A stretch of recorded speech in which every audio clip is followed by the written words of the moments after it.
ലോക നേതാക്കളുടെ സാന്നിധ്യത്തിൽ ഒപ്പുവെച്ച സമാധാന കരാർ പുറത്തു വന്നപ്പോൾ ലോകം ഒന്നടങ്കം ചോദിച്ച ഒരു കാര്യം, ഇത് എത്ര നാൾ നീണ്ടു നിൽക്കും എന്നുള്ളത്. ഇപ്പോൾ ഇതാ ലോക നേതാക്കളുടെ മുമ്പിൽ പറഞ്ഞ വാക്കും ലംഘിച്ച് ഗസയിൽ ഇസ്രയേൽ സേനയുടെ ആക്രമണം തുടരുന്നു.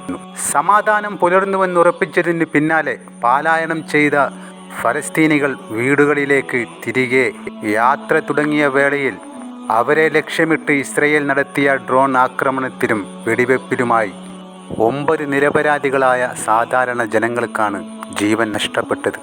ഈ റിപ്പോർട്ട് പുറത്തുവിട്ടത് ഫലസ്തീൻ ന്യൂസ് ഏജൻസിയായ വഫയാണ്.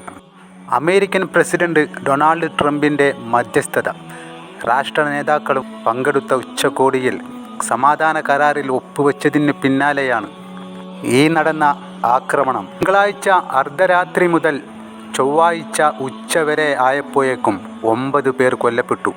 7 പേർ ഏറ്റവും പുതിയ ആക്രമണങ്ങളിലാണ് മരിച്ചത്.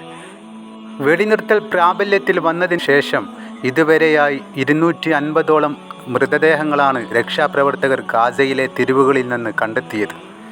വെടിനിർത്തൽ പ്രാബല്യത്തിൽ വന്നതിനു പിന്നാലെ വടക്കൻ ഗാസയിലെ സ്വന്തം വീടുകൾ തേടി മടങ്ങുന്നവർക്ക് നേരെയാണ് ഡ്രോണുകൾ ഉപയോഗിച്ച് ഇസ്രയേൽ സേന ആക്രമണം നടത്തിയതെന്നാണ് വിവരം. വെടിനിർത്തലും സമാധാന കരാറും പ്രാബല്യത്തിൽ വന്നിട്ടും ഇസ്രയേൽ സൈന്യം ആവർത്തിച്ച് ലംഘനം നടത്തുന്നതായി മനുഷ്യാവകാശ പ്രവർത്തകർ ആരോപിച്ചു. US പ്രസിഡന്റ് ഡൊണാൾഡ് ട്രംപ് മുന്നോട്ട് വെച്ച 20 ഇന സമാധാന പദ്ധതി പ്രാബല്യത്തിൽ വന്നിട്ടും പ്രദേശത്ത് അക്രമം തുടരുകയാണ് ഇസ്രയേലെന്ന് വ്യക്തമാക്കുന്നതാണ് പുതിയ റിപ്പോർട്ടുകൾ. ഗാസയിൽ സമാധാനം പുലർന്നുവെന്നും യുദ്ധം അവസാനിച്ചു എന്നും ട്രംപ് തിങ്കളാഴ്ച പ്രഖ്യാപിച്ചതായിരുന്നു. വീടുകളിലേക്ക് മടങ്ങുന്ന ഫലസ്തീനികൾ സൈന്യം നിശ്ചയിച്ച യെല്ലോ ലൈൻ മറികടന്ന് തങ്ങൾക്കരികിലെത്തിയപ്പോൾ വെടിവെച്ചു എന്നാണ് സൈന്യത്തിൻ്റെ വാദം.